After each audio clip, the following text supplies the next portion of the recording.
Congrats. আওয়াজ দিচ্ছিস? হ্যাঁ, তবে তুই উন্নতি করেছিস বলে নয়, কারণ তুই আবার পালানোর চেষ্টা করছিস। হ্যাঁ, এই যে তুই উঠে চলে এলি, তুই আবারও পালাচ্ছিস অরুণ। বনি, তুই পালাচ্ছিস না?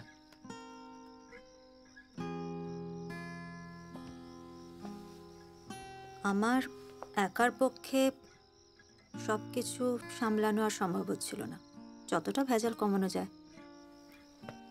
তাই এই বাড়িটা বিক্রি করার সিদ্ধান্ত। যদিও ইচ্ছে ছিল বাড়িটাকে রেখে এটাকে একটা হলিডে রিসর্ট বা ওরকম কিছু একটা করার, কিন্তু ইচ্ছে ভালো। আমার যা যা ইচ্ছে ছিল সেগুলো আর মনে পড়ে না রে। সব অনেক বছর আগে নেড়ে কেটে একসা হয়ে গেছে। নতুন করে আর কোনো ইচ্ছে হয় না আজকাল। কে বলল?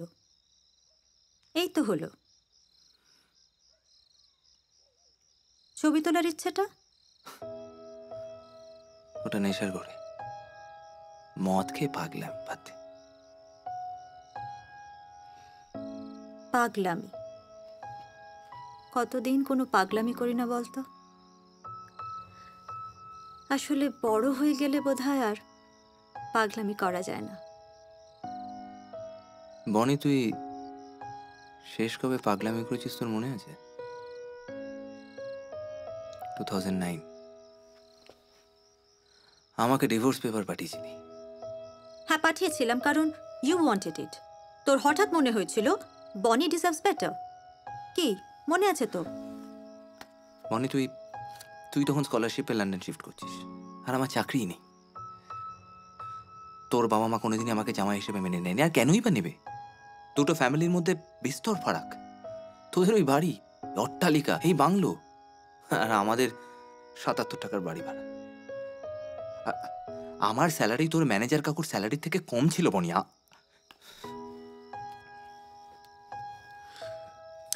স্যালারি, পয়সা, এগুলো হঠাৎ তোর কাছে খুব বড় হয়ে গেল, তাই না? ক্লাস 2-এ টিফিনের আচার থেকে শুরু করে 2007-এর নোকিয়া 3110 সবটাই কিন্তু আমি তোকে কিনে দিয়েছি। কই, তখন তো তোর কোনো প্রবলেম হয়নি। হঠাৎ তোর মনে হলো আমি বড় লোক, তুই গরিব, আমাদের দুজনের ফ্যামিলি স্টেটাস আলাদা, তাই বনির সঙ্গে থাকা যাবে না, তাই তো? অনেক তো পয়সা কামালি অরুণ, কিছু কি আলাদা বুঝতে পারলি?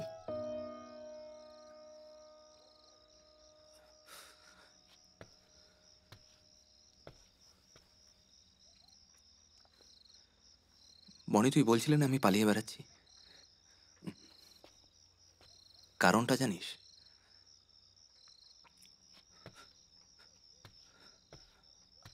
আমি তোকে মিস করি বনি।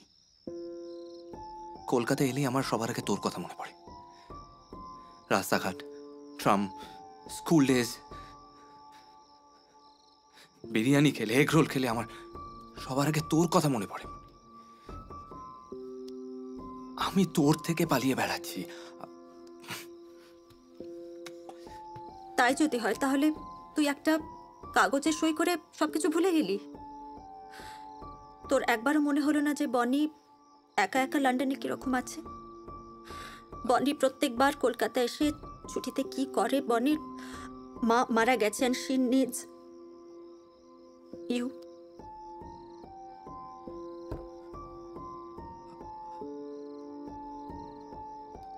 তোর মনে হয়নি, কারণ বনি তো বড় লোক, আর বড় লোকদের তো দুঃখ কষ্ট থাকতে পারে না, তাই না?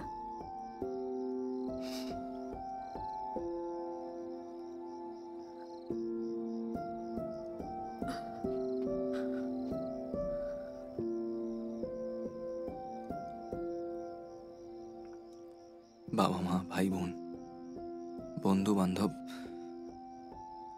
এই সম্পর্কগুলোর থেকে হাজব্যান্ড ওয়াইফের সম্পর্কটা কোথায় আলাদা জানিস? হাজব্যান্ড ওয়াইফের সম্পর্কটা কাগজে কলমে সই করে শুরু করতে হয়, আবার আবার কাগজে কলমে সই করে সেটা শেষও করে দেওয়া যায়।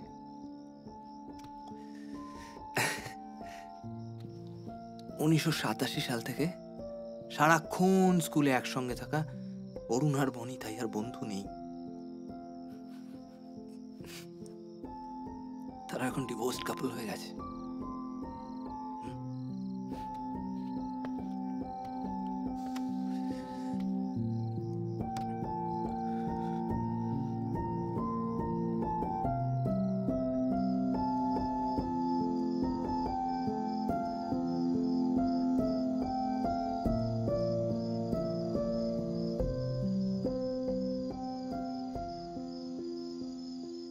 একটা জিনিস জানিস যে এই একসাথে জড়ো হওয়ার দুঃসাহসটা, এটা আমাদের বছর বছর দেখানো হচ্ছে, বছর বছর দেখানো হচ্ছে।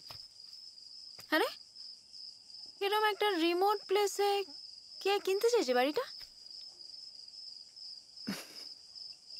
তোরা বললে বিশ্বাস করবি না, বাড়িটা কে কিনছে। আমি ওই প্রপার্টি সাইটে অ্যাড দিয়েছিলাম, আর সেটা দেখে আমায় কে কল করলো জানিস? পৃথ্বীশ। ও বললো ইন্টারেস্টেড। বাড়িটা তো আগেই দেখেছে, ওর এই কালিম্পংয়ে দাদা না পিসি কার একটা বাড়ি আছে না, so it was kind of an easy deal. হ্যাঁ, না হতে পারে না, না হতে পারে না।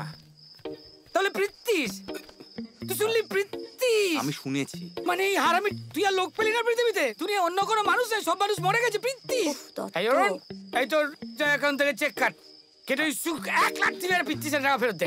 দে ওর তুই নামে চেক দে। তুই মাথা ঠান্ডা করে বস কি না মাথা একটু। ঠান্ডা করবো? দত্ত, কেউ না কেউ তো বাড়িটা কিনতো, সো ওয়াই নট হিম? তাহলে পৃথ্বীশ, পৃথ্বীশ ওরে ঢ্যামনা, যা ঢ্যামনা মাল।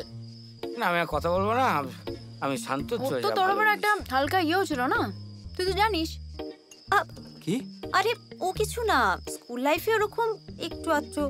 মানে আমি তো পৃথ্বীশ তো কি হয়েছে এটা? আরে কিছু না, ওই একটা কবিতার বই দিয়েছিল, বলেছিল পুরো বইটা না পড়তে পারলেও প্রথম 40 পাতা পড়তে। কি অসহ্য আঁতিল টাইপ একটা বই, আমি তো 2 পাতার বেশি আর পড়তে পারিনি।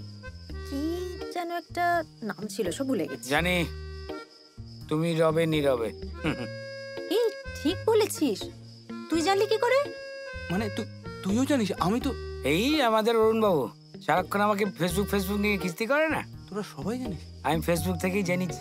কালকে সুতপা ফেসবুকে দিয়েছিল পৃথ্বীশ ওকে এই বইটা উপহার দিয়েছে, প্রপোজ করেছে এই বইটা দিয়ে। সেখানে 36 নম্বর পাতায় সুতপাকে নিয়ে পৃথ্বীশের বাচ্চা একটা গুয়েট থেকে ওর জঘন্য কবিতা লিখেছে, উৎসুক করেছে, প্রপোজ। সেই কবিতাতে পৃথ্বীশ বাবু তার স্বপ্নের প্রেমিকাকে শ্রী বলে উল্লেখ করিয়াছিলেন এবং সুতপাকে জানিয়েছিলেন যে সুতপাই হচ্ছে নাকি তার সেই শ্রী।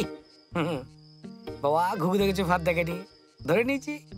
আমার তো প্রথমে খেয়ালই ছিল না, তারপরে পরিষ্কার বুঝতে পারলাম যে আমাদের বনির আসল নাম তো শ্রীরূপা। এবার ওই শ্রী এখানে দিয়েছে। শালাকে এমনি খিস্ত করে। আই হ্যাভ নো ক্লু যে ওই বইটা দিয়ে ও আমাকে প্রপোজ করেছিল। ও, ওই একই কবিতাটা দিয়েই সুতপাকে প্রপোজ করেছিল। কি জালি মাল মাইরি বলছে হ্যাঁ, না মাল মাইরি। এই এই এই এই ওর বনি ভাব, তুই কাকে বাড়ি বিক্রি করতে গেছিস? না শোন দত্ত, দেখ পার্ট পেমেন্ট হয়ে গেছে। হ্যাঁ, আর তুই তো জানিস ও কিরকম শিয়ানা ছেলে। বনি, এত কিছু জানার পর তুই ওকেই পেলি বাড়ি? শোন, ওই সেনাও জানে না যে আমি কত বড় বিষ মাল, ঠিক আছে? অসুখ ওর পেছনে যদি আমি চলন্ত ট্রাক্টর ছেড়ে দিয়েছি তো আমার নাম দত্ত নয়। যাই হোক, মাথা ঠান্ডা, শান্তি, যা হবে হবে। হ্যাঁ, অনেক হয়েছে খচাখচি, সেলফি। আচ্ছা ওকে ছবি তোলা ছাড়া আর কিছু ঠিক আছে, বোঝে ঠিক না আছে। এখনো? চুপ কর না। আরে তো আয় তো আয়, সারাক্ষণ করে গিরগির করে সব সময়। যাচ্ছে। আয় না। আয় না, চল চল চল চল না বাবা, দাঁড়া।